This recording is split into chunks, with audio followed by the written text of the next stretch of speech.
It's the Ralph Nader Radio Hour. Stand up, you've been sitting way too long.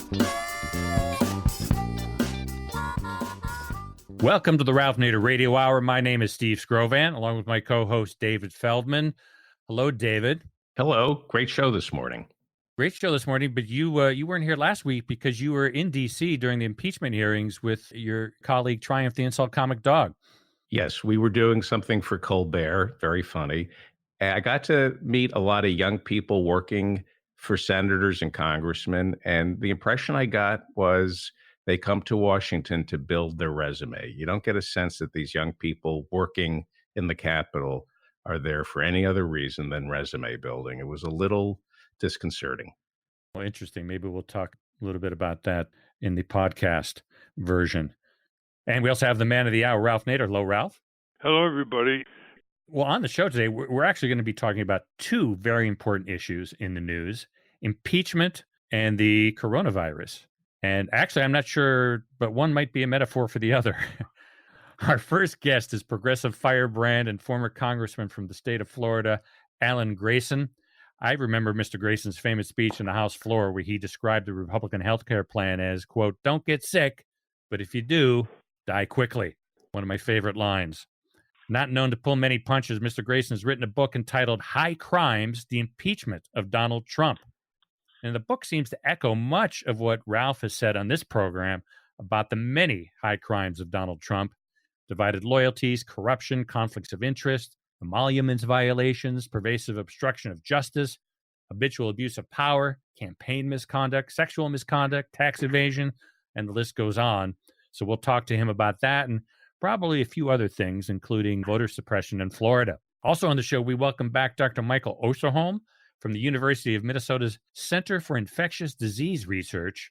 A couple of years ago, Dr. Osterholm joined us to talk about his book, Deadliest Enemy, Our War Against Killer Germs. Today, we turn to the latest viral threat, the coronavirus, with its origins in China. According to the Chinese National Health Commission, as of this week, the total now stands at over 17,000 confirmed cases and 361 related deaths. So we'll find out what this means for those of us in the United States and around the rest of the world with one of the country's foremost experts on infectious diseases. And of course, somewhere in between, we'll hear from our corporate crime reporter, Russell Mokhiber, with the latest on what populates the corporate crime blotter. But first, let's talk impeachment with our first guest. David? Congressman Alan Grayson is a former U.S. representative from Central Florida. In Congress, he spoke out very early against the invasion of Iraq and exposed fraud that had been committed by defense contractors over there. A Harvard-educated lawyer and businessman, Congressman Grayson served one term from 2009 to 2011, and then another from 2013 to 2017. And now he has written a book about impeachment. It's entitled High Crimes, The Impeachment of Donald Trump. Welcome to the Ralph Nader Radio Hour, Congressman Alan Grayson. Thank you. Welcome indeed. What's interesting about this book is how comprehensive it is. We can just go through the charges that you have discussed about Donald Trump: divided loyalty, corruption, obstruction of justice, other abuse of power, campaign misconduct, sexual misconduct, tax evasion, conflicts of interest, and conduct unbecoming a public official. And they lock into a lot of the definitions of high crimes and misdemeanor and bribery articulated by our founding fathers, people like James Madison, George Mason, Thomas Jefferson, and others. Let's start with tax evasion. Can you explain why you think that is an impeachable offense and why he has fought ferociously to keep his tax returns secret? Well, it's an impeachable offense because it impeached Harry Claiborne and removed him from office. What the book does is to review all the cases of federal impeachment, all the cases of state governor impeachment, and some English cases as well, and explain what it is that over time has been demonstrated to be an impeachable offense for the simple reason that people were impeached and removed from office because of it. So in the case of Harry Claiborne, he was a federal judge who cheated on his taxes to the tune of a few $1,000s, nothing like what we see for Trump. And by the way, you may recall this, Richard Nixon had a similar issue. The Judiciary Committee decided to go with other impeachment issues instead of that one, just like they decided to go against an impeachable offense against Nixon for the war in Cambodia. But nevertheless, it's come up from time to time, and it did result in Claiborne's removal. In the case of Donald Trump, just based upon the public information that we have, despite the fact that he won't allow anybody to take a look at his tax returns, even apparently people inside the government. The fact is that it's well documented now that he's cheated on his taxes, especially his estate taxes, to the tune of hundreds of millions of dollars.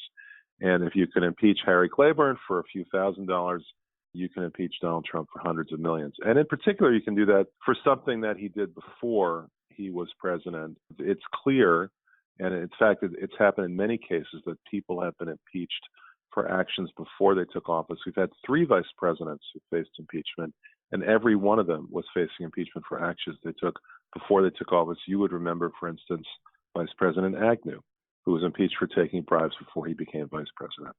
Yes, that's been pretty clearly decided. And in your elaboration on the tax return section, you talk about how he sought to develop property in Moscow in 1987, his deals with Deutsche Bank, and other deals of real estate. Isn't it true that the Russian oligarchs trying to protect their cash basically paid very high prices for Trump's condominiums, and he inflated the value of these condominiums and deflated his value of the condominiums depending on what his purposes were, whether to make high sales and profits or whether to reduce his property taxes? Can you describe that a little bit on Deutsche Bank as well? Sure. Many people are shocked to realize this, but Donald Trump actually met with Mikhail Gorbachev in the 80s to try to put a Trump Tower in Moscow. And he's been pitching that either directly or through his cronies now for the past 30 plus years. It's been a preoccupation of his. His son said that they really didn't need bank financing anymore because of all the Russian cash that were coming into buying Trump properties. And in one case, and these are rough numbers, forgive me if they're a little bit off, but in one case, Trump bought a property for $30 million, sold it to a Russian oligarch for $100 million. Clearly, the Russian oligarch was trying to cultivate Trump and win favor with him by overpaying for a property by $70 million. And Trump went around telling people that this is just another example of the art of the deal, really more like the art of the steal or the art of the bribe would be a better way to describe that. In the case of Deutsche Bank, Donald Trump owned Deutsche Bank so much money at one point, and had borrowed so much money from Deutsche Bank that he was literally the most indebted person in the United States. He had a lower net worth, a higher negative net worth than any other living human being at that point. And then the economy turned down. It was very ugly. We're talking about the crash of 2008.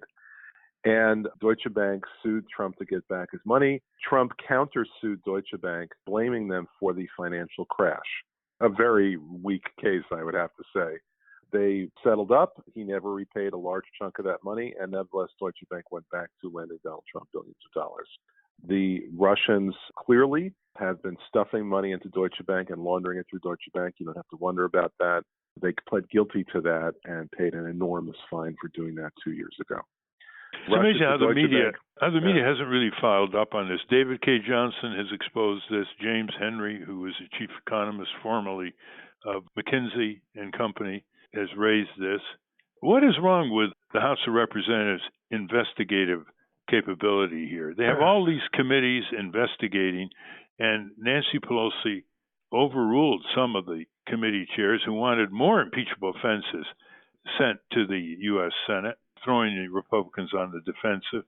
Why is she proceeding in that manner? You know, Chairman Nadler wanted the bribery issue. He wanted a broader obstruction of congressional subpoenas in there. He wanted others, and he was overruled. And even Eliot Engel and Steny Hoyer wanted broader obstruction brought to the Senate. What's going on there? You served for quite a few years in the House of Representatives. Give us some ideas here. Well, all I can do is give you theories from observing her at very close range for 6 years and having a very productive and positive relationship with her. I think that originally she was fighting the last battle. She knew that she'd been on record in the impeachment of Bill Clinton as saying that it was a farce.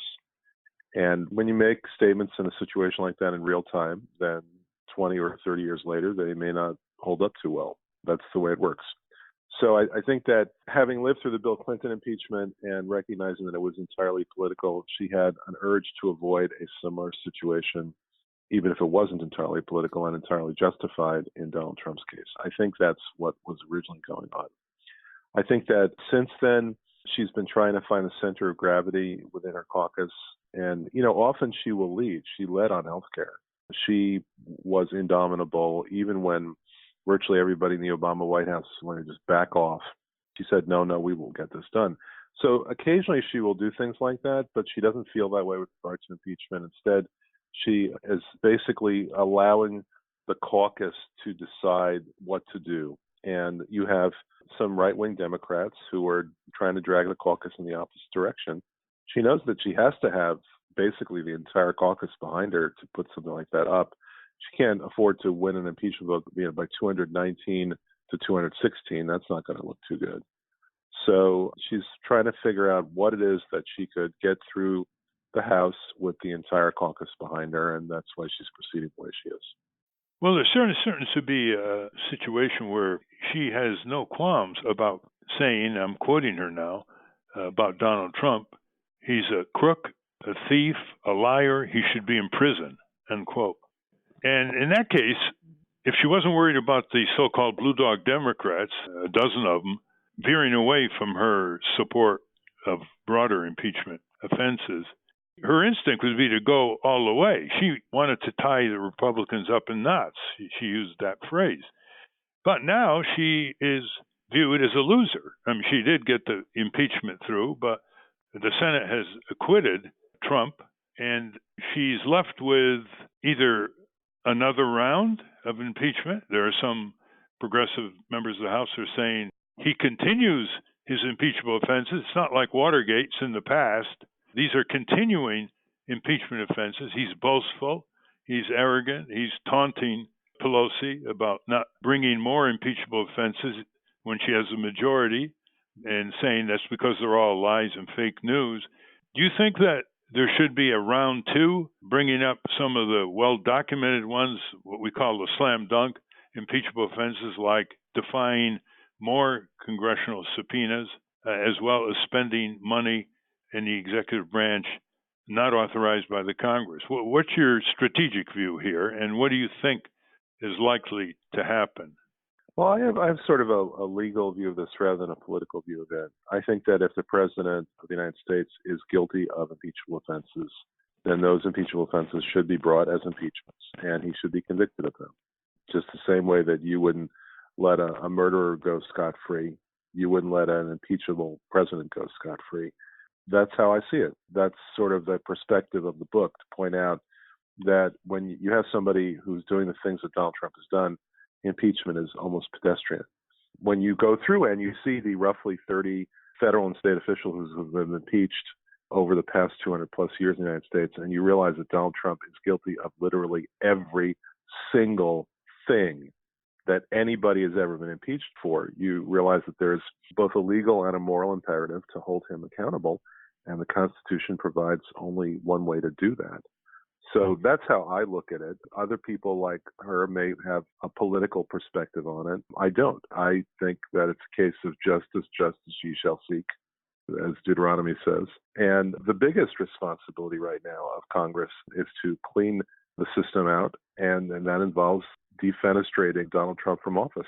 Well, the people don't have a stake in the Ukraine issue, important as it is, but they would have had a stake in other impeachable offenses like shredding the critical health, safety, and economic protections that regulatory agencies have been providing for the American people, and things like actually aiding and abetting climate disruption by booming the fossil fuel industry and never talking about the fastest growing energy source in America because it's the most efficient as well as the most environmentally benign, which is solar energy, wind power, and energy efficiency. He never mentioned that in his State of the Trump speech.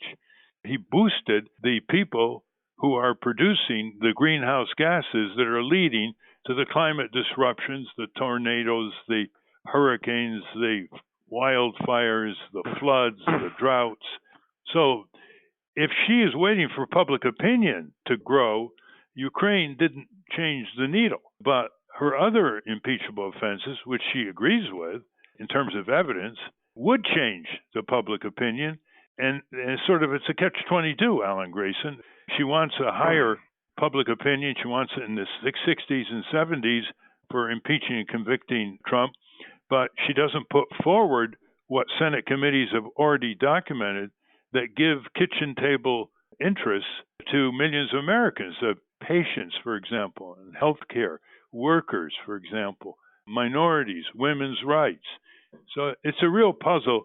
We'll see in the next 2-3 weeks whether members of the House will develop a clean number of impeachable offenses surrounding the defiance of subpoenas. That's very clear. You don't need any witnesses. You don't need a prolonged debate in the House. But that is the most basic violation of the Constitution. Without the right of Congress to get information from the executive branch, all the other authorities Congress have cannot function, whether it's appropriations, whether it's tax, whether it's confirmation of nominees, whether it's the war power. You have to have information. And he's the greatest defier of congressional subpoenas in American history. So we'll see in the next 2 weeks. Now, I want you to talk about next is really pretty astonishing to me. There are more women in Congress now, more women in the House of Representatives than ever before. The Speaker of the House is Nancy Pelosi, and they're not making his boastful, savage sexual predation an impeachable offense. What's your view on that? Well, again, I think historically that's simply wrong. We've had that come up twice. I voted on one of those cases. We've had Eric Greitens removed from office in Missouri just 3 years ago because of sexual misconduct, sort of a weird S&M type relationship, if you can call it that, with his hairdresser. He was removed from office 3 years ago as governor of Missouri. And we've had Samuel Kent removed from office for sexual misconduct with two different staffers, unwanted touching. He was a federal judge, and I actually voted on his removal from office when I was in Congress.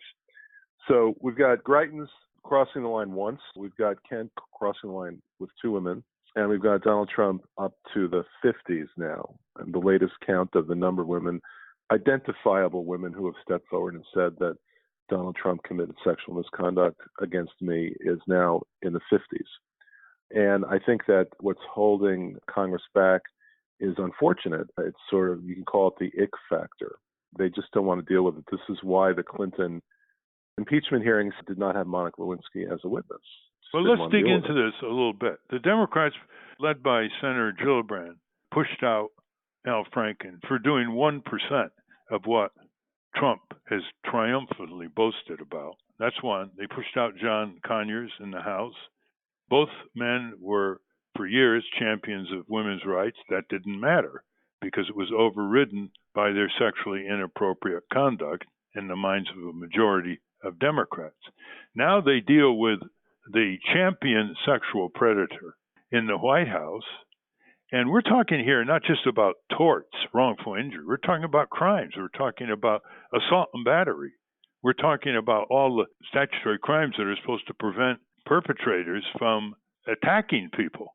And why isn't the House of Representatives opening a committee inquiry here? This is extremely serious because he's gotten away with everything in his business and political career. To cite a football metaphor, it's like he's the ultimate broken field runner. The law has never caught up with him. The sheriff has never caught up with him. He's avoided being sworn under oath in depositions, unlike Clinton, who was in a deposition under oath and lied about sex and was impeached. Do you support a congressional inquiry? Do you support, let me put it this way. You're a former congressman, and you know the temper up there. Do you support a House committee inquiry, investigation into the boastful, savage sexual conduct that he continues to deny and lie about as he is sued by dozens of women under tort law and refuses, by delaying these cases month after month, from being deposed under oath? Do you support a House inquiry? Yes, I do. And I think if the shoe were on the other foot, it would have happened already. The Republicans are relentless in attacking whoever their political opponents might be, regardless of the merits. I was on the Foreign Affairs Committee when the Republicans were in charge, and they stuck pins in Hillary Clinton literally for years. They did what she called the vast right-wing conspiracy, attacked her from the time that she was the first lady until the time that she was the presidential nominee without any merit whatsoever. So if you're talking about a situation like this where the merit is obvious, then again, there's a moral imperative to do the same thing. The other side wouldn't hesitate. They would go at it with guns blasting, just like they did over Hillary and the non-issue regarding her conduct in Benghazi. Well, just extending your point here, in 1998, the House Republicans impeached Bill Clinton for lying about sex under oath in a deposition. The polls registered at that time, only 24% of the people supported that impeachment. That didn't stop the Republicans one bit. As the saying goes, the Republicans go for the jugular and the Democrats go for the capillaries. So, let's put it this way. If he gets away with this, and he's denouncing these women all the time while he's in office, calling them bad names, lies, etc. I mean, it's a continuing thing with him as he's involved in all this litigation. What will it say when 61% of the women in this country polled by CNN on November 27th, 2019, said they wanted Trump impeached and removed from office? What are the Democrats waiting for in the House of Representatives, and what kind of jump-starting is going to be required here? Well, hopefully one of them will pick up a copy of my book, and they'll look at the 7 articles of impeachment that are in the book, including one that includes but is not limited to the situation in Ukraine. And they'll continue with what they're doing, and it will be good on all sorts of levels. Trump has been on best behavior for the past few weeks, leading up until the final impeachment vote of the Senate. He was really reluctant to make a bad situation worse until the Mueller report came out and, quote, his view exonerated him. Of course, it didn't, but that doesn't matter. Lies pervasive in Washington, D.C. these days. So just basically keeping him under investigation, regardless of the outcome, is a good thing because it gives him a sense that he might be held accountable, and that exercises some kind of restraint over him. Again and again in the last few weeks, we're talking with Alan Grayson, former congressman, who's written a book, High Crimes, The Impeachment of Donald Trump, published by Waterside Publishing. We've heard maybe 100 times senators and representatives from both parties say nobody is above the law. No person is above the law, not even the president. Well, the president has engaged in the 2 most crucial violations of that principle. One is obstruction of justice numerous times, and the other is corruption. So why don't you describe those? Yes. I mean, earlier in the conversation, Ralph, you suggested that he's impeachable because of enormously bad policies, like, for instance, putting children in prison. To give you one example of a Trump policy that's resulted in constitutional violations. There's been a general reluctance to do that kind of impeachment over the years. What there is no reluctance to do is an impeachment based upon abuse of the powers of office. The term high crimes is normally taken to refer to abuse of the power of office, not tax evasion, not sexual improprieties, but actually taking the office and misusing it. And both of the examples that you just gave, corruption and also obstruction of justice / abuse of power, those 2 are core examples of what has led to impeachment and removal from office over the years. We have very close analogies actually to the Ukraine situation. Rod Blagojevich, the governor of Illinois, was impeached and removed from office in part because he held back a $90 million loan to the owner of the Chicago Cubs, who happened to own the local newspaper, the Tribune, unless they fired a reporter he didn't like. That sounds a lot like what happened in Ukraine. And he was given a major prison term. He's still in prison. That's correct. That's correct. That was one of the charges against Blagojevich. Another governor, Governor Johnson from Texas, was impeached and removed from office because the person who ran against him in the previous election joined the faculty of the University of Texas. His political opponent joined the faculty of the University of Texas. And he zeroed out the entire budget for the University of Texas, the largest public institution in the country, zeroed out the entire budget unless they fired him. And then they did fire him, and then he restored the budget.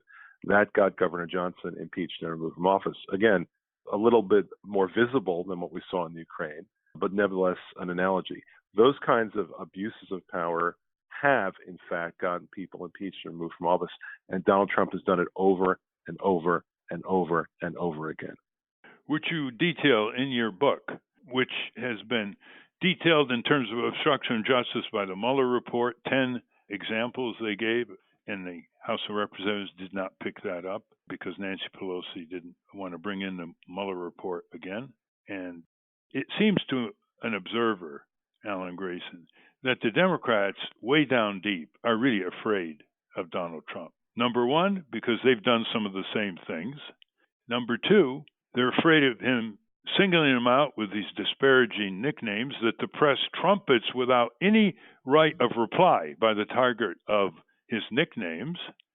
And number three, they are afraid of his ability to marshal riots in the street. I'm convinced that Nancy Pelosi takes his incitation to violence, like if I'm impeached, there's going to be riots in the street, there'll be civil war. She takes that very seriously. And if you look at the way he rouses the audiences at these rallies all over the country, you can't say that she's making anything up here. So I think there's a huge pattern of intimidation that is allowing the most impeachable president in American history by far getting away with it. What's your view of the intimidation factor here? I think it's pervasive. I don't think that Nancy Pelosi is personally intimidated by him. That's why you'll see her do things like call him a crook, a thief, a liar, as you mentioned. Ripping up the speech. Ripping up the speech, one of the greatest acts of nonviolent protest in American history. I was going to say, you've been a successful businessman, Alan. What do you think in a year or two that ripped up speech is going to be going for on the collectible market? I wish I had gone up to the lectern and just picked it up and walked away with it. I wish I had done. I was in the room, and I just wish I had done. I wish I'd thought of that. Actually, the staff did pick it up. Okay, well, I went and I tried to speak to her after, but she's always surrounded by other people, so I didn't have a chance to congratulate her on doing that and tell her that she's a magnificent human being, which I've told her before. But so she's not personally intimidated by it, even though, he tries. And there are other Democrats who operate the same way. But there are some, particularly the blue dog Democrats and who run scared all the time until they're defeated and wiped away by the Republicans. There are those who are intimidated by Trump and are afraid he's going to come and campaign against them and so on. And then, of course, there's the Republicans. I mean, the fear in his own party is utterly pervasive. I mean, completely. Only maybe Mitt Romney is showing some kind of independent streak with regard to Trump. And you've got people, I mean, for God's sake, you've got Ted Cruz. Trump humiliated Ted Cruz over the appearance of his wife in the last presidential campaign. You've got Lindsey Graham. Trump gave out Lindsey Graham's personal phone number, and Lindsey Graham felt compelled to publicly destroy the phone after Trump gave out his personal phone number. And these are two of his biggest boosters right now. I mean, the Stockholm Syndrome is pervasive in the Republican Party these days. He's holding them all hostage. Well, you make a point out in your book that anytime he lost a primary, like the Iowa primary, he lost 2016 to Ted Cruz, immediately he said, election fraud. They stole the election. Cruz stole the election. And he'll say that in 2020. Any state he loses, or if he loses the election, he'll charge fraud. And to what extent do you think he is depreciating the public confidence in elections that way? And since he says it lying, because, the vote count, he lost handling, say, New York or whatever state, that is, under your criteria, conduct unbecoming a public official, which some of the founding fathers thought was an impeachable offense, bringing disrepute on the office of the presidency. Your comment. Right. That actually has resulted in the removals of John Pickering and Mark Delahaye, who were two federal judges. Conduct unbecoming the office. In their case, it was pervasive public drunkenness. In his case, you could make out the same reasoning with his pervasive lying and his deprecation of American democracy, plus his deprecation of the freedom of the press and any number, deprecation of women, any number of other examples of that. But I think that you're right. He will never accept any sort of defeat. I'm guessing that the Secret Service is going to have to literally carry him out by his arms and legs next January on the 20th to get him out of the White House. Alan, that's not a far-fetched point you just made. There are former military officials who are very worried that he won't go if he's defeated. And he's been praising the military, praising the police. He said openly that as long as they're on his side and he's giving them plenty of money, that his political base is secure. So we have that to be concerned about, his megalomaniac ego, the way he can persuade himself that the election was stolen and that he had to stay in office. What is so surprising to me is how the issue of electability is a pervasive one in the Democratic primary. Like, who is able to defeat Donald Trump? Hello, who is able to defeat a chronic liar, a savage sexual predator, a inciter to violence, a bigot, racist, followed up with by his own policies, a shredder of health insurance coverage? You just name it, on and on and on. I mean, yes. In the old days, any one of those would have disqualified anybody from running. When Gary Hart was running for the nomination of the Democratic Party, he was caught on a boat off Florida with a young woman on his lap, and he resigned immediately from his campaign. That's how Trump has degraded the standards of behavior for public office. Why are the Democrats falling for that? Any one of their Democratic primary contestants should be able to defeat a person with such gross public policies, gross turning the government over to big business, gross waste of money, gross corruption in office, gross personal behavior that violates criminal statutes. Why are they hung up on this electability? It's like they're inviting descriptions of defeatism. Well, you're right. I mean, as I tweeted earlier today, the only way this will keep me from voting against Donald Trump in November is to take my ballot out of my cold, dead hands. That's what it would take for many people at this point. That's how most people are. In the Democratic Party feel they despise him, and understandably so. But to answer your question, electability is a concept that is deployed by the right wing of the Democratic Party, the corporate right wing of the Democratic Party, to overrun progressive values and progressive candidates. And it works over and over and over again. There are two things that right-wingers say in order to try to curry favor and suppress the progressive impulses of You're the talking Democratic right-wing Party. Democrats. Right-wing Democrats, that's right. They say that they'll be able to win moderate votes that progressives can't win, a fact that has never been demonstrated in real life. It's never, ever been demonstrated that that's actually true. And they say that they can raise lots and lots of money from corporate interests that are open to bribing the Democratic Party. So it clearly, objectively, electability is a deeply flawed concept in practice in politics, and it's a concept that's twisted and exploited by right-wing Democrats for their own purposes. But that doesn't change the fact that people who are going to be able to exploit it will continue to try to exploit it. They want to marginalize Elizabeth Warren and Bernie Sanders, for example. That's right. And how far has it gotten? They want to close the Overton window. Yeah, how far has it gotten, these right-wing Democrats? They've lost most of the elections in the last 20 years. At the state governors, they've lost a majority. State legislatures, they've lost the House, the Senate, the presidency, except for Obama. It's 8 years. It's not like it's been a successful electoral strategy. It's not. You know, I lived through the great Blue Dog apocalypse in 2010 and 2012, when the number of Blue Dog Democrats in the House of Representatives shrank from over 50 to 12, because the Republicans realized that they could explain to the public you could have the real Republican as your congressman, or you could have the fake Republican, the Democrat who's pretending to be a Republican. And that was an overwhelmingly successful electoral strategy. You know, I used to be the only white Democratic congressman between Orlando and Richmond in Virginia. That's how successful they were in wiping out the Democratic Party among Southern whites all through the old Confederacy. Let's ask about Florida in 2020. What's the dynamic there, and what do the Democrats have to do to pull it out? Everyone in Florida has already made up their minds. There's no point in politicking.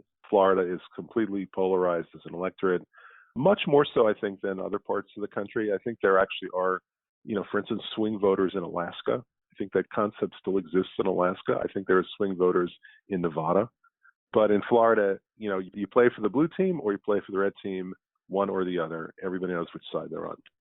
So what you have to do is make sure that everyone on the blue team shows up for the game. And at this point, that's somewhat in question. African Americans in particular in Florida are scratching their heads and wondering, why does this have anything to do with me? And that answer will have to be provided between now and Election Day. Do you think the mistreatment of Puerto Rico by Donald Trump, leading to a lot of immigration into Florida from U.S. territory, the Commonwealth of Puerto Rico, is going to help tip more votes against Trump? I think whatever we want to see in that regard, we already saw in 2018. The Hispanics vote roughly 3-1 in favor of the Democratic Party already, outside of the Cuban population in South Florida. And there isn't a lot more to gain in that regard. There's a certain Hispanic Christian vote that is not going to swing to the Democrats no matter what, talking about fundamentalist Christian. And they're aligned the way other fundamentalist Christians are in Florida. So there's not a lot of growth opportunities in that regard. The growth opportunities actually would be in registering convicted felons who are now allowed to vote in Florida. There's 1.7 million of them. And if you could actually get that job done, it would be overwhelming an advantage for the Democrats. I actually once polled them. I polled convicted felons. And I asked them, who would you have voted for, Obama or Romney? And more than 60% of them said they would have voted for Obama. Obama actually won Florida by less than 1%. So the opportunity is there. That would be a major movement in the electorate, but the Republicans have thrown a spanner in the works by saying that all fines and restitution must be paid off before the felons can vote, and that is still a process that is unfolding. Well, Florida is going to be key in the 2020 election, and these elections are incredibly close, going back years, between the Democrats and Republicans. And the former candidate for the governorship of Florida, Mr. Gillum, is devoting apparently all his attention to getting the vote out for 2020 and is trying to get a lot of allies behind that effort. Well, we're out of time. We've been talking with former Congressman Alan Grayson, very outspoken when he was a member of Congress, never censored himself. And he is the author of the new book, High Crimes, The Impeachment of Donald Trump. It's loaded with histories and photographs and quotes that you can use from throughout history. And once more, give the contact number to getting the book. Impeachbook.com. Impeachbook.com. Thank you very much, Alan, and I hope you get more media. I'm sure you haven't been on NPR and PBS yet. Fair enough. It's interesting what the publishing industry has come to. I have to tell you, if my name were Michelle Obama, then every door would be open to me. Have you thought about changing your name? Yeah. Alan Grayson, DBA Michelle Obama. Yes. We've been speaking with former Congressman Alan Grayson. We will link to High Crimes at RalphNaderRadioHour.com. Right now, we're going to take a short break. When we come back, we're going to find out what's really going on with the coronavirus. You are listening to the Ralph Nader Radio Hour. Now let's hear from our corporate crime reporter, Russell Mokhiber. From the National Press Building in Washington, D.C., this is your Corporate Crime Reporter Morning Minute for Friday, February 7, 2020. I'm Russell Mokhiber. The Massachusetts Attorney General has fined Chipotle Mexican Grill $1.37 million for an estimated 13,000 child labor violations and other state wage and hour law violations at its more than 50 corporate-owned locations in Massachusetts. The Attorney General issued 4 citations against Chipotle for violating the child labor and earned sick time laws, failing to make timely payment of wages, and records violations. Chipotle is a major national restaurant chain that employs thousands of young people across the country, and it has a duty to ensure minors are safe working in its restaurant, said AG Maura Healy.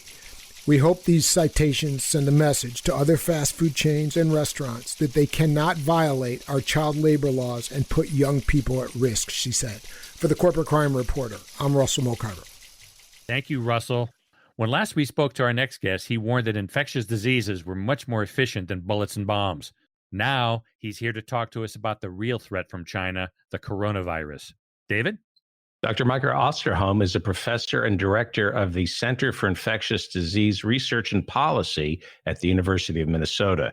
He's the author of the 2017 book, Deadliest Enemy, Our War Against Killer Germs. And from June of 2018 from May of 2019, Dr. Osterholm served as a science envoy for health security on behalf of the U.S. Department of State. Welcome back to the Ralph Nader Radio Hour, Dr. Michael Osterholm. Thank you very much. Good to be with you. Welcome indeed. You've been right so often and so evidentially based that we're very pleased to have you on the program. Let's go to the origin of this. Somebody asked me the other day, why do so many of these epidemics come from China? Could you describe the agricultural scene and the transmission? And do you know what animal species caused the beginning of this coronavirus spread?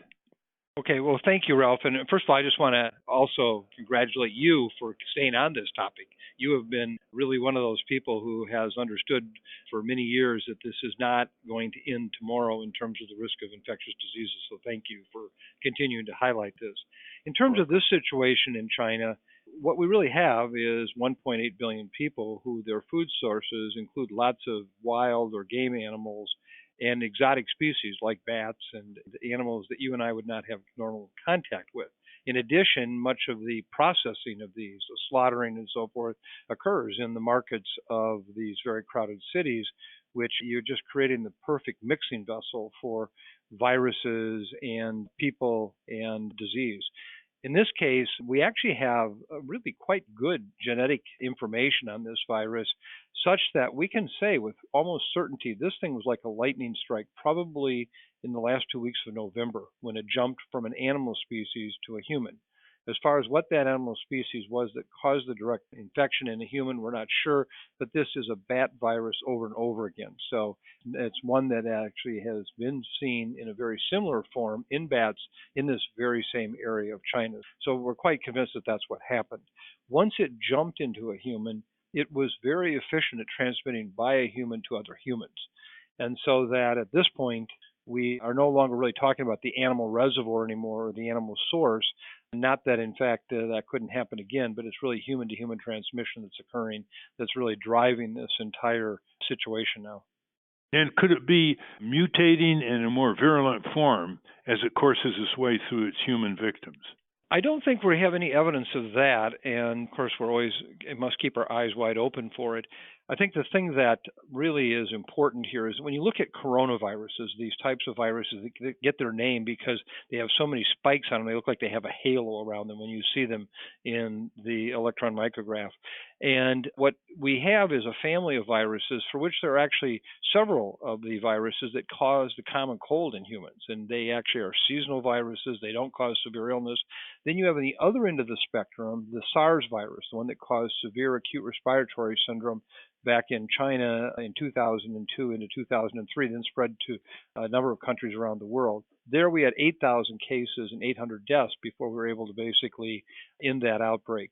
And then there are MERS, Middle Eastern Respiratory Syndrome virus, another similar coronavirus that is now we recognize in the reservoir of camels, primarily on the Arabian Peninsula. Again, bats, by the way, were likely the ultimate source for both of these viruses too.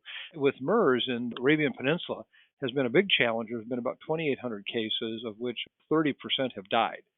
So what we're seeing here with this virus, what people have not yet come up with a name other than the 2019 coronavirus, is one that is somewhere in between. This one, however, unlike SARS and MERS, which was still transmissible between people by breathing, was a bit harder to transmit. This one is acting like a flu virus.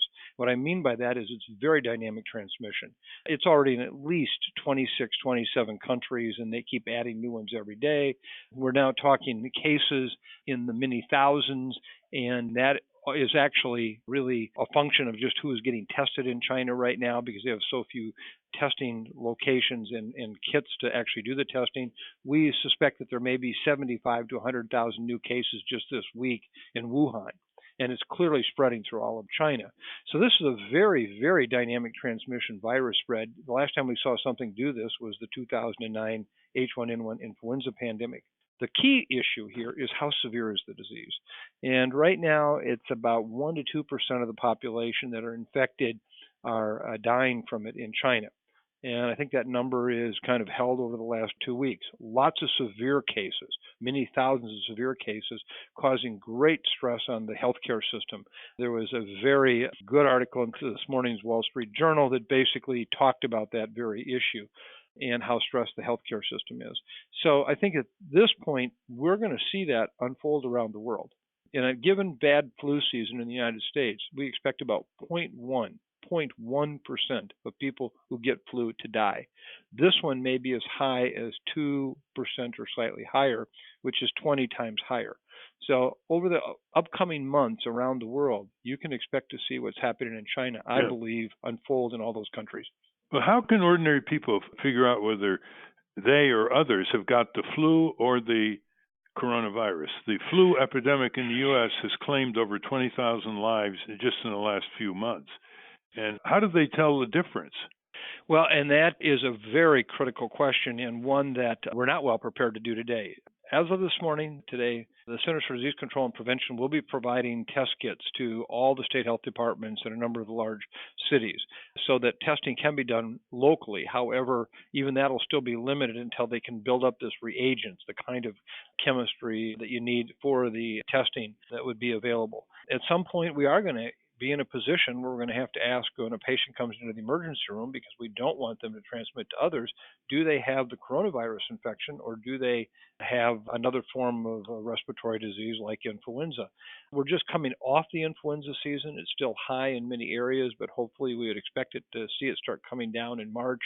But then this is going to pick up, and many of us who are in this business project that within the next 6 to 8 weeks, we could see a major uptick of this virus infection around the world, and including the United States.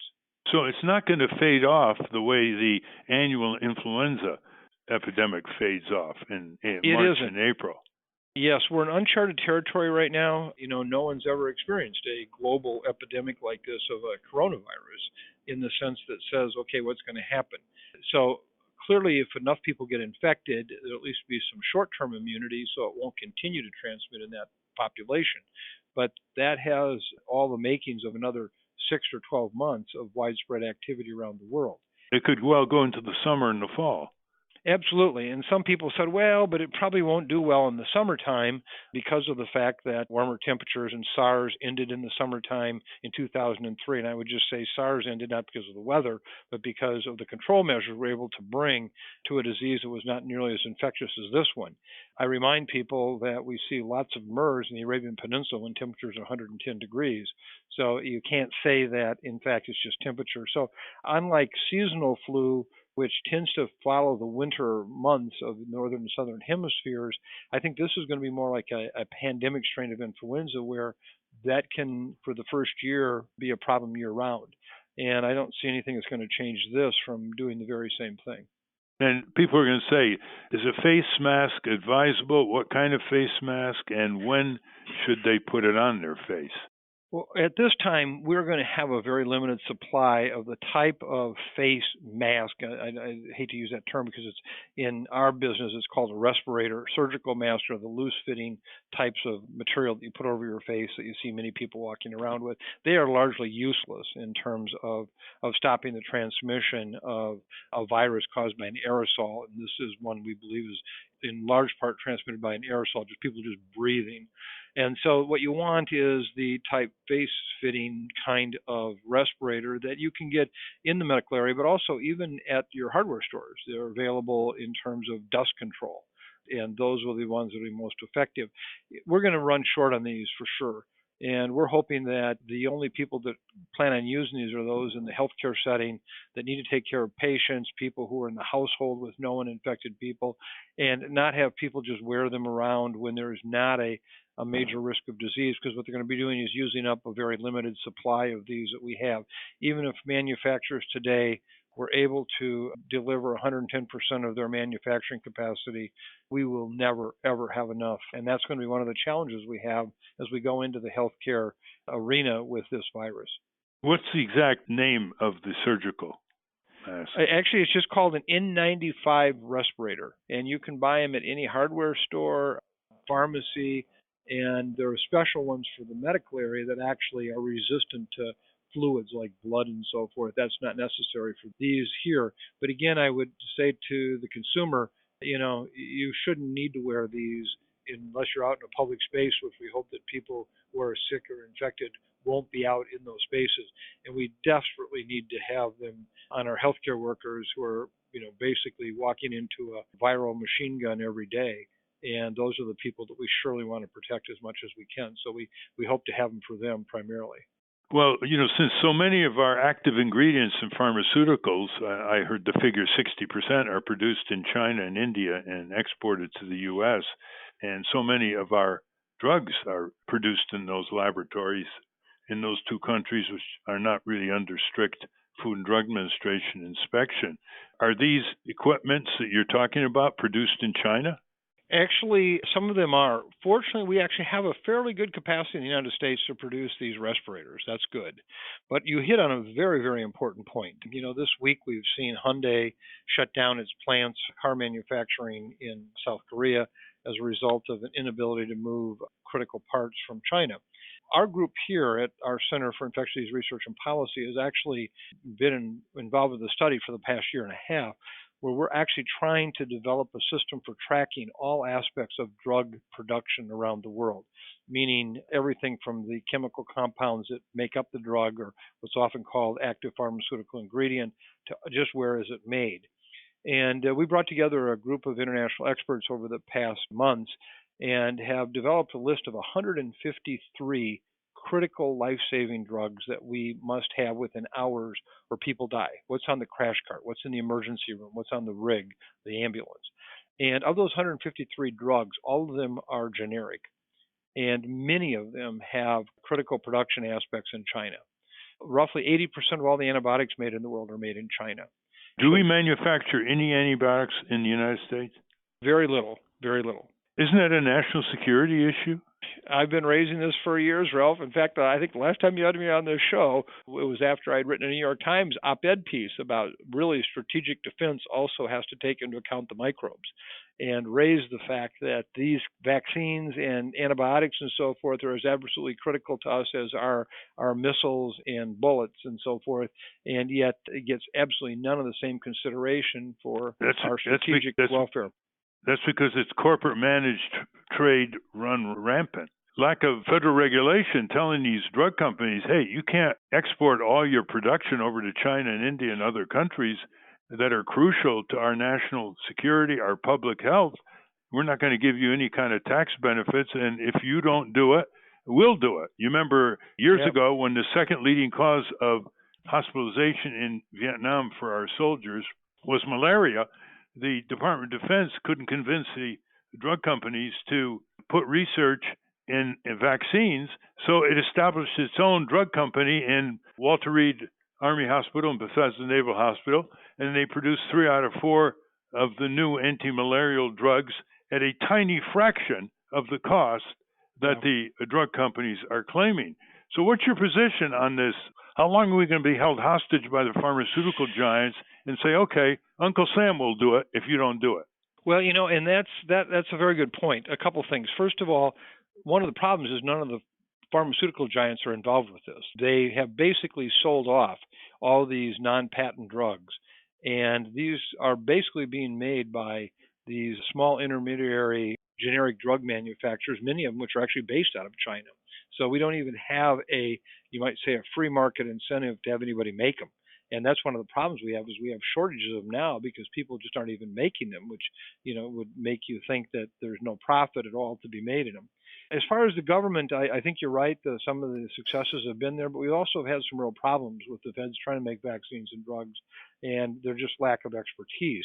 And so I think the key message here is that you're absolutely right. We've got to change this system. We've been arguing that for some time. This is why we're doing this very study that I talked about, is to show this very point. and the implications of, in a sense, it's almost like we would outsource our munitions production to China. Would we outsource the critical security of this country and the medical security of this country to China? And we have. So I think you're absolutely right. We've got to deal with this. This is what we're trying to get the point across. And now, as a result of this outbreak, we're actually really getting a firsthand experience of what this means. So this is one of the areas we'll continue to work on besides what I call the pandemic of coronaviruses and what they're going to do to our communities. We've also got to learn what we can do.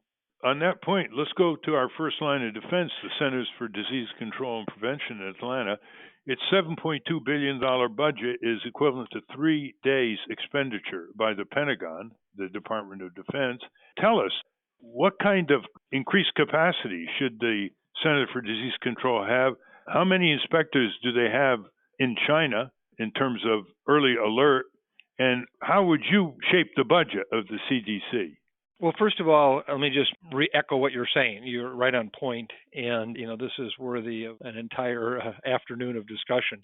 But suffice it to say, we need to greatly reorient our thinking and support for what we need to do. I mean, we could have had vaccines for this disease already. We knew after the SARS outbreak we had a problem. We knew with MERS, and yet, the long-term commitment was not there. We have many diseases like that. The same thing is true with antibiotics. We've had 3 companies, largely startups, that have produced new antibiotics for the market that, unfortunately, the sales were very low relative to other pharmaceutical products because of the fact we don't want people to use these antibiotics unless they absolutely are necessary. And all 3 of those companies have gone bankrupt in the last 7 months. So we do have major problems in this country, or around the world for that matter. And hopefully this is a wake-up call that says we have got to rethink, reorder how we're supporting this work. So, thank you very much. We've been talking with Dr. Michael Osterholm, the director of the Center for Infectious Disease Research and Policy at the University of Minnesota. I just want to say thanks, Ralph, again for covering this issue. I'm sure we'll be talking more in the future. This is a very critical point, not just this outbreak, but what are the implications of these global supply chains for critical products and services we need here in this country. We cannot ignore this any longer. We've been speaking with Dr. Michael Osterholm. We will link to his work at ralphnaderradiohour.com. I want to thank our guests again, Alan Grayson, Dr. Michael Osterholm. For those of you listening on the radio, that's our show. For you podcast listeners, stay tuned for some bonus material we call the Wrap-Up. Join us next week on the Ralph Nader Radio Hour when we speak with Sam Pizzigatti on the case for a maximum wage. Thank you, Ralph. Thanks, everybody. I wished we could have handed out copies of Fake President to the members of Congress streaming in for the State of the Trump speech the other day. Congressman Ryan walked out saying fake speech. Hi, this is Jimmy Lewert, producer of the Ralph Nader Radio Hour, and welcome to the Wrap-Up. First, we talk with Alan Grayson about his trouble getting his book promoted on Amazon. Now you're telling me that Amazon has censored it. Amazon is not carrying it. It has no inventory. Won't allow any comments. Can you explain that? This is a major story by the company dominated by Jeff Bezos, and he owns the Washington Post, and let's see whether they'll cover this story. Why don't you describe this amazing exclusion of your book, which is certainly loaded with historical documentation? Yes, we posted the book at Amazon following their normal procedures. We actually use what's called the White Glove Program, which is a program that Amazon itself has created. And when we did that, we tried to promote it, and Amazon informed us that Amazon would not permit any promotion of the book, even such a simple thing as showing the book when you search for a book about impeachment, like, for instance, the Alan Dershowitz book. They would not allow that because they contended that this was a campaign book.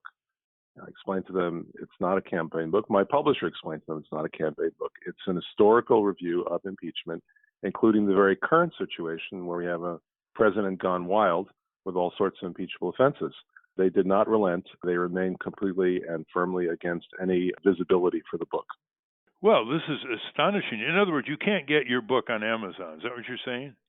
No, you can get the book on Amazon. What they will not do is they will not allow people to see the book when we try to promote it. They will not allow any promotion of the book. Well, how do you know it's on sale on Amazon? Well, because it has a web page on Amazon. It can be bought at Amazon if you happen to get to that web page.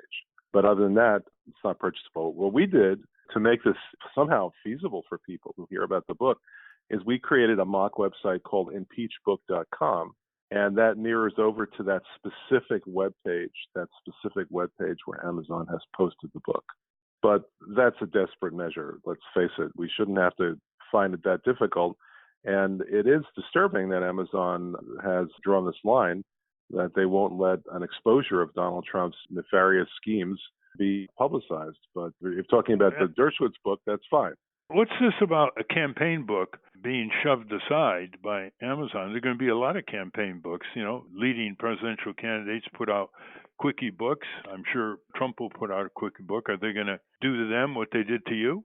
Well, I think that this could turn out to be a very interesting landmark case of corporate censorship. And I say that with hesitation, but I think what we've reached now with regard to Amazon, with regard to Twitter, with regard to other elements of the public sphere, is Facebook and YouTube, is that decisions are being made that have a direct effect upon freedom of speech. And they're being made by shadowy corporate interests that may or may not be under political influence from the other side. And that is a disturbing situation.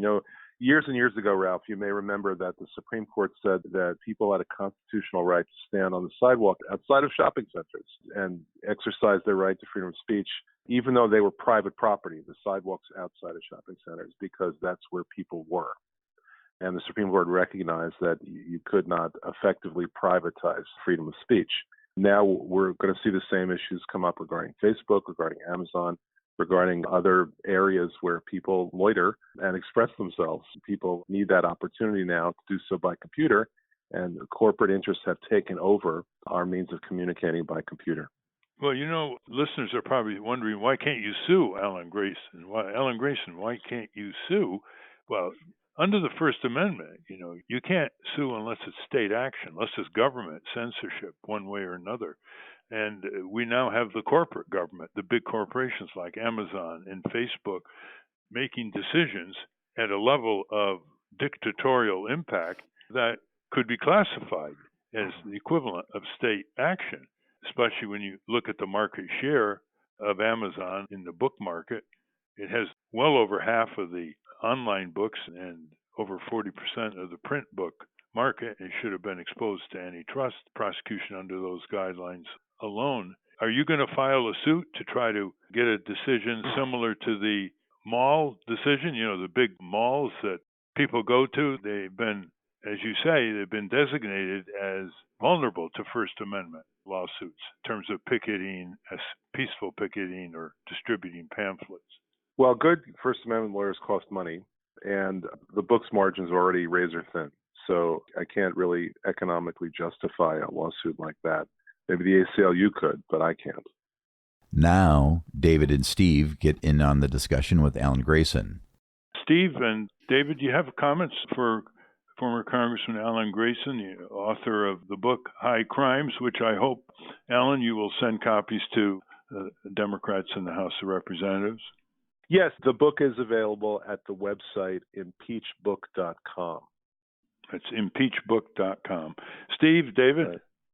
Can I ask about Iowa for a second? Because it feels like the Democrats either can't or don't want to count votes.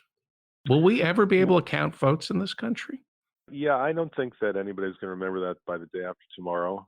But what will have long-lasting consequences is the fact that no Democrat got to 30% in the Iowa caucuses, and 5 Democrats got into double figures. If you repeated that result around the country, then you'd end up with a brokered convention, which would have serious negative effects, I think, on the party. I hate to say that, but I think that a brokered convention is really not a good look for the Democratic Party in 2020, and that's what I fear may happen. 5 plausible candidates already, 2 waiting in the wings, talking about Bloomberg and Steyer. Unless there's some kind of bandwagon effect, then I'm concerned that nobody's going to get to 51%. The Democrats have 0 winner-take-all primaries, 0. So in every state, the delegates are parceled out based upon congressional district results. And that could well mean that nobody's going to end up with 51% of the vote. And I've been concerned about that for a long time. I stopped worrying about that when I saw some kind of movement toward the two leading candidates, but now that's been reversed. Bernie was polling ahead in Iowa and apparently maybe does not end up with the most delegates, although he probably win the popular vote in Iowa. A scary thought in itself. And, the fact that someone who was supposed to come in fourth evidently came in first in delegates is weird and inexplicable. So if that's the way it's going to be, we're going to have a very confusing situation, and it could end up with a brokered convention. Steve? I want to just get back to impeachment.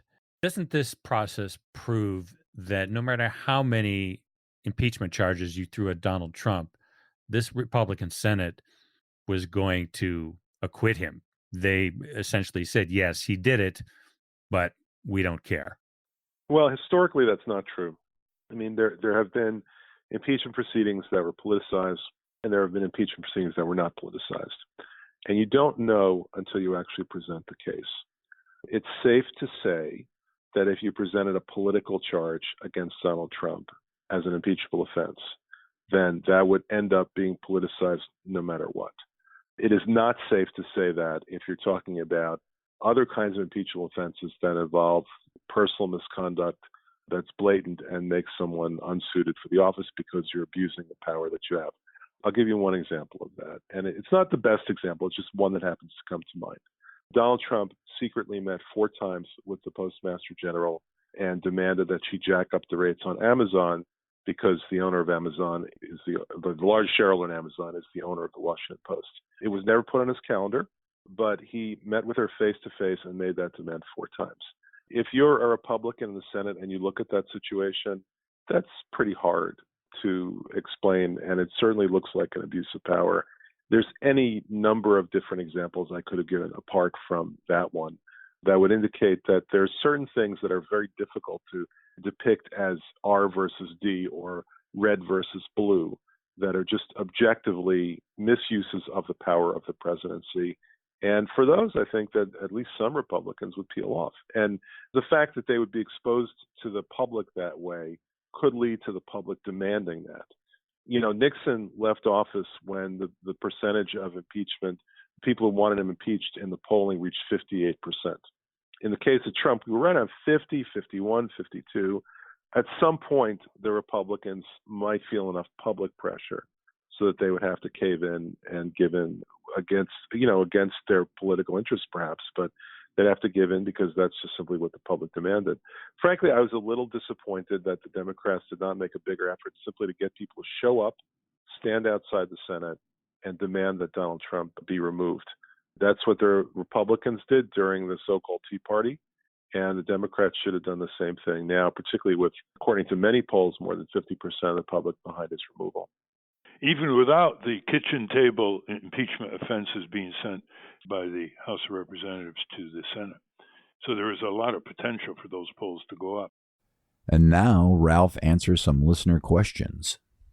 So let's take the opportunity here to do some listener questions. Now, Ralph, these are questions gathered from our YouTube page on various episodes and general topics. And I have to tell you, the YouTube page we get a lot of feedback. A lot of it is people making their own statements as opposed to questions, but every week it's a very active feedback loop there. So this first one from YouTube is more of a general question. It comes from Bob Corrado, and he's kind of skeptical of Congress being the answer. And he says, I love you to death, Ralph, but you're no match for the mind-numbing electronic lobotomy being delivered to the sheeple by media and tech masters on behalf of the oligarchy. I dare not speak of what's really got to happen to affect actual meaningful change, but it would not be pretty. Calling your congressman ain't going to do it. Mine just laughs at you and literally hangs up. Well, my answer to you, Bob, is threefold. One is, let me know who that congressman was that hangs up on you, and I will follow up. The second is we need better candidates for Congress. Too many people are daunted, and they don't run. And that just lets the incumbent continue to be what he or she have been doing against the public interest on Capitol Hill. And the third is, remember, I'm not just urging you to call your member of Congress. I'm urging you to summons your members of Congress to public auditorium town meetings of the citizenry's creation, talking about the redirections and reforms of the citizenry's priority. And that's outlined in my paperback book, Breaking Through Power, It's Easier Than We Think.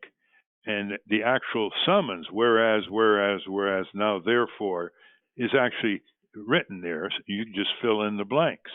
So that reverses the dynamic completely of power between we the people and the members of Congress in the pursuit of confrontation in a civil way on issues that members of Congress would rather not discuss with you. Thank you. David? This next one is from Ross Mann. He's talking about our show about Iran with Judge Napolitano and Colonel Lawrence Wilkerson. He writes, fantastic show this week, guys, as always, but for this important moment and your Republican guests actually speaking some truth restores my hope that we are not being swamped by oligarchs, fascists, and their collaborators. Well, thanks very much, Ross. And one thing we can all do is call the local NPR station or the local radio station TV and say, why aren't you having these guests on? Why don't you interview them? Why are reporters interviewing reporters? That's not what the use of the public airways should be all about. It should be opening it up to the audience. Very good. Thanks, Ross. This next one comes from Pat Brannigan, who's talking about the USMCA episode we did with Lori Wallach a couple of weeks back. I don't know if Pat is a he or she, but he or she says, so this is better, referring to the USMCA. But does it only protect union workers in Mexico from the oppression on forming labor unions, or does it also protect American workers from the actions of companies against forming labor unions here? And if we cannot even enforce these rules here in America, how will that happen in Mexico, where they cannot even enforce the minimum wage now? Question here is, will the government of the U.S., which is owned by big corporations, actually rule in favor of the unions or the company? Come on, none of this will work until money is out of politics. The only unions that will win are those companies that do not pay enough to play in the U.S. Well, Pat, you paint a realistic scene. Of course, in Mexico, under the new NAFTA agreement, workers can sue in courts where they couldn't before if their union organizing drive was being obstructed. And so the president of Mexico, Obrador, is considered very pro-union and very progressive, and he has 5 more years in his term. So maybe that is not just a paper right, that it can be invoked in a court of law in a country where the president is encouraging unionization.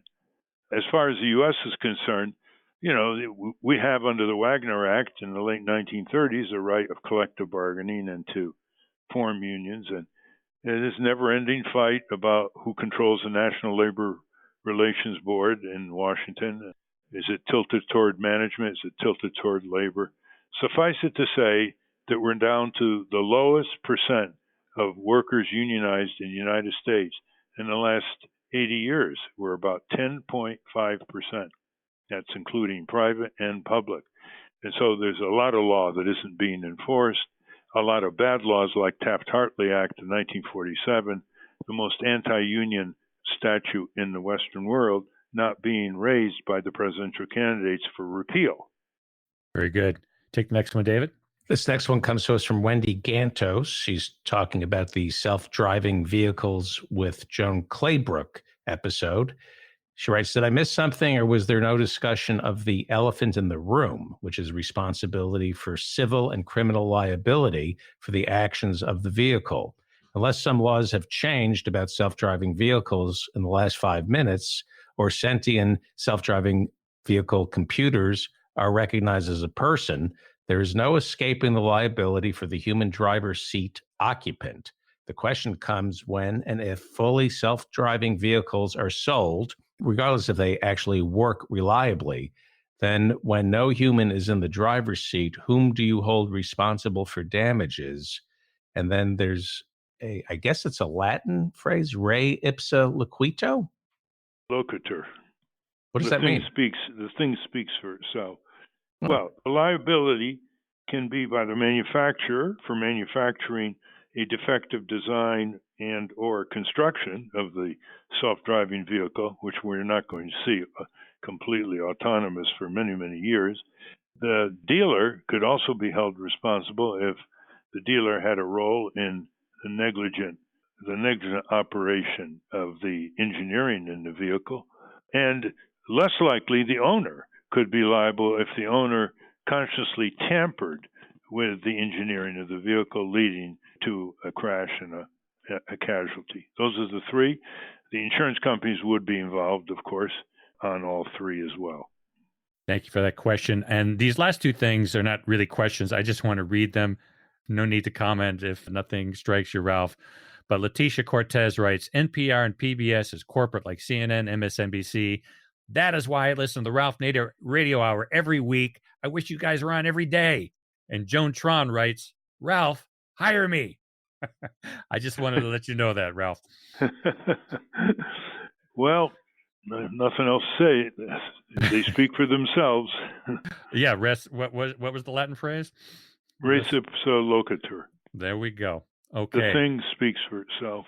And finally, Steve and David talk about David's recent trip to Washington, D.C. during the impeachment hearings with Triumph, the insult comic dog. Oh, yeah. Tell us about your experience with Triumph in D.C. So one of the things that Matt and Ralph told me is that you can go into the office buildings of our congressmen and our senators, our congresspeople and our senators. If you can pass security, if you are not carrying anything that's dangerous, you can walk around like the Smithsonian. It's free. Well, I did that when I was doing my documentary, because I interviewed John Conyers, and you have to go through security like going to a ball game. But yeah, once you're in there, you can knock on the doors. And what's truly amazing is how we were shocked that we don't know that we have access to our Congress people. Yeah. It's almost as though they don't want us to know, but the spirit is there in the halls. We're a free and open society. It's supposed to be transparent. We've lost sight of that everything should be out in the open. We don't use it. So what did you guys do? Where did you go? Who did you talk to? Well, we walked around the Russell Building, and mostly because that's where the action was. I was shocked by the paucity of protesters outside. There were very few protesters. You look at what's going on in Hong Kong, where you pay a price for protesting. Here, you're free to challenge the president of the United States. You can convene on the steps. Nobody's there. I know Public Citizen organized people to protest. I don't know how many actually showed up, but they were sort of live streaming that at the time. I forget which phase of the whole trial it was. If you can Maybe realize that Facebook and Twitter are safety valves for the oligarchs, that there's just enough release for the American people to vent in their own echo chamber that they don't march on Washington, because your congressperson is not reading your Twitter feed. Right. They're not even reading your comments that you post on their Twitter feed or their Facebook feed. It's almost as though they came up with social media to create the illusion of vox populi activism. Yeah. Well, that reminds me, like a few months ago, we interviewed Ugo Mattai, the Italian activist who got the water rights issues, prevented Italy from privatizing water. And he said they're working on other things now, 12 years later. And he said social media is actually an impediment. It doesn't help at all. It's worse. They can't get enough people to sign the petitions because they're not leaving their screens. Yeah. The people walking the halls of Congress, literally, I mean, you pass the security, you can't carry anything sharp or lethal other than your tongue. You can walk the halls of Congress, rub elbows with the lobbyists. You can gain access to your Congress people. You can't shout, you can't scream, they'll throw you out. But you, as an American citizen, have a constitutional right, a legal right, to walk into your congressperson's office in Washington, D.C., and state your case, as long as you're not screaming or menacing. The fact that the American people don't know that is suspect, but they should, and you can. You guys went in with cameras, right?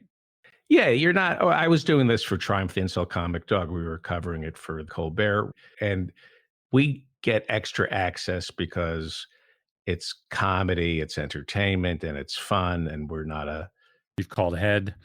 no, we didn't call ahead, but people like Triumph the Incel Comic Dog. So Yeah. they want to play with the So puppet. who'd you talk to? Well, nobody would talk to us. We had to force ourselves onto various people.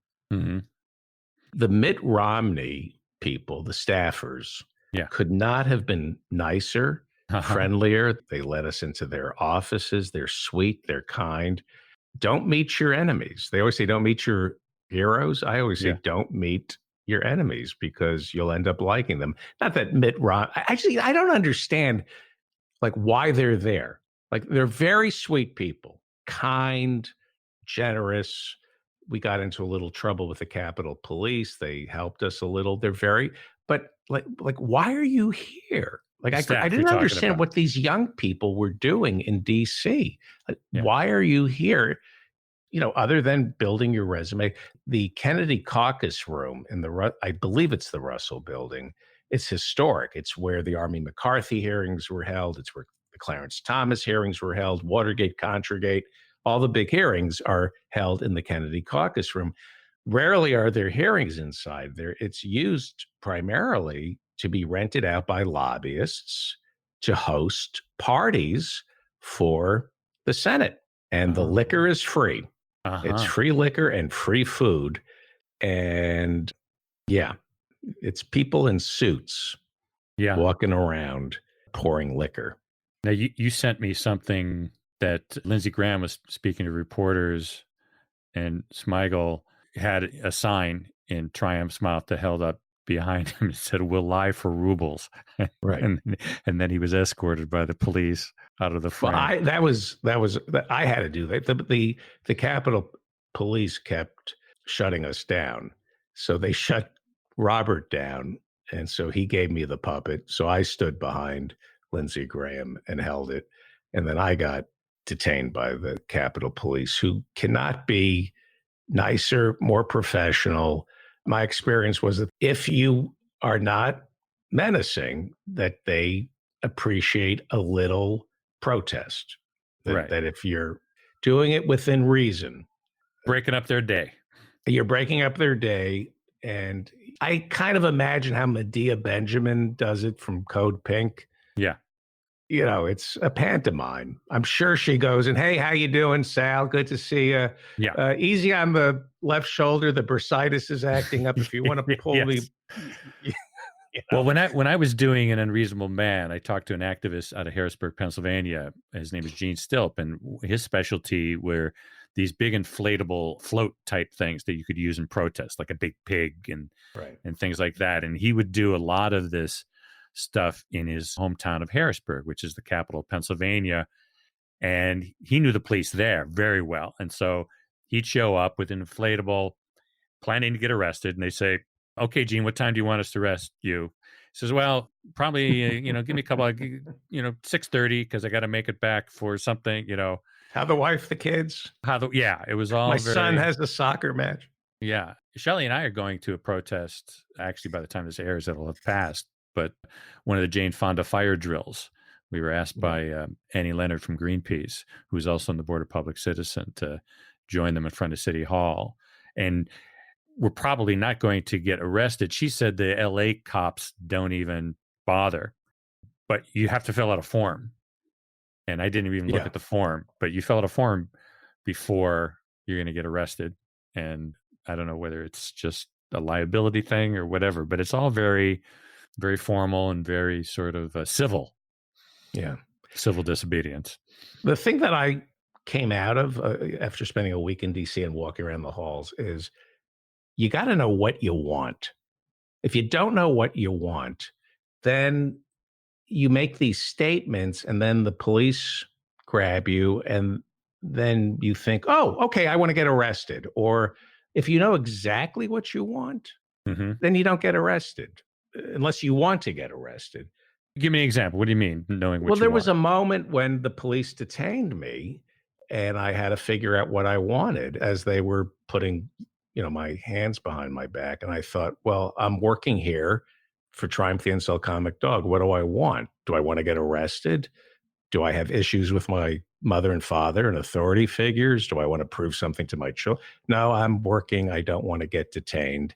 So I'm just going to cooperate with the police and be, by the way, this is white privilege, Mm-hmm. white privilege, white privilege, white privilege. But, I was telling my kids before I even had this opportunity with Ralph Nader to talk to him on the show or listen to him on the show. If you want to affect change in this country, yeah, you could take to the streets. We need protesters. But if you put on a nice shirt and tie and take a bath and walk through the halls, the corridors of power and shine your shoes, I think you can get a lot more done. I think you get a lot more done taking a bath, wearing a tie, and being polite with your senator and congressman, but knowing exactly what you want. So none of the politicians talked to you. Did you talk to some lobbyists? Who did you get to talk to with Triumph? With Triumph, did we talk to? We ambushed the politicians. So we ambushed Kirsten Gillibrand. So she spoke to us. We ambushed. Well, Lindsay wouldn't talk with us, but it was really hard to get them to stop and answer questions. There's a scrum where all the senators stop. It's in front of the media, and they make their statements. You need a press credential to stand with the media. I thought that was a First Amendment issue, but it turns out that in order to get a press credential to stand with the scrum, you have to be approved by other working members of the media. That does and doesn't make sense. As an American citizen, you're free to walk up to anybody and ask questions, but you can't stand with the media. Mm-hmm. But through the halls, you can say, Senator Graham, I'm David Feldman, I'm an American citizen, and it is possible he will stop. It's a safe space because you've gone through security. So it's right. And there are a lot of police there, and you're free to walk up to your senator and congressman and politely talk to them. They're usually standing next to an aide, so they'll pass you off to the aide. The minute it becomes a protest, then there's a problem. Mm-hmm. So I don't know what the First Amendment issues are, but the reason we kept getting detained is we were protesting, and you're not allowed to protest, but you're allowed to ask questions. So what was the highlight? What was the funniest thing that happened while you were there? Or the most satisfying? The funniest thing that happened to me, or the funniest thing that happened with Trump? Well, general. People should, you can get it online. It's Triumph, the Incel Comic Dog, reporting for the Steve Colbert show on CBS. What was the funniest thing that happened? We had a John Bolton impersonator who looked exactly like John Bolton, and we had him get aggressively, he was a little abusive towards people, and it seemed funny.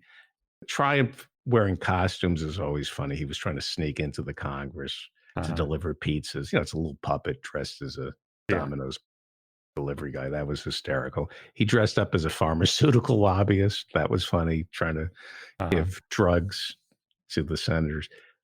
The funniest thing that happened. Let me ask you this.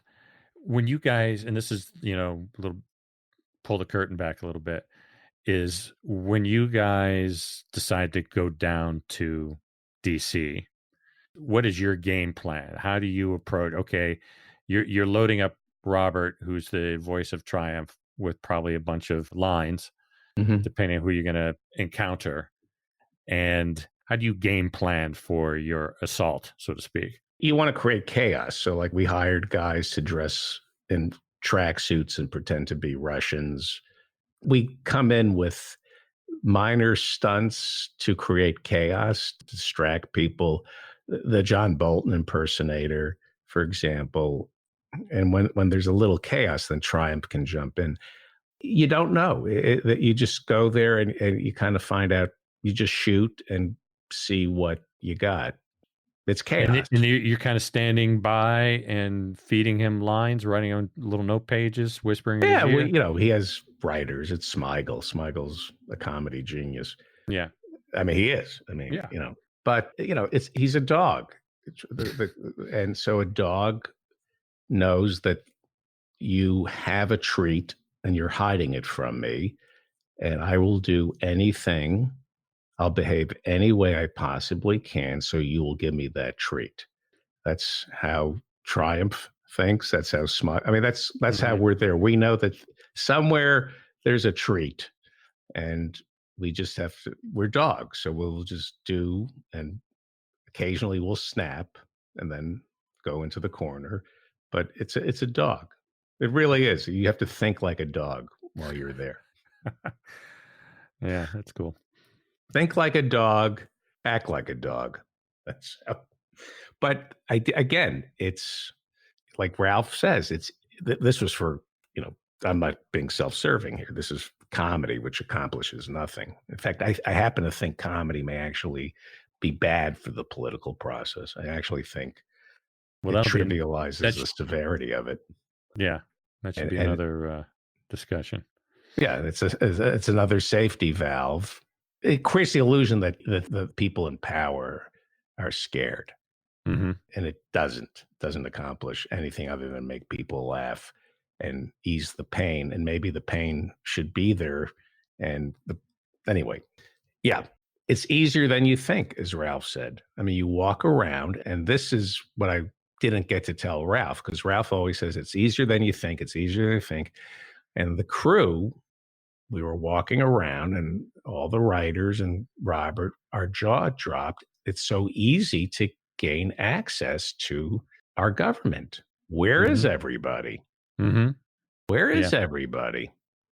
And that's a wrap. Join us next week on the Ralph Nader Radio Hour when we speak to Sam Pisagatti on the case for a maximum wage. Until next time. Stand up, you've been sitting way too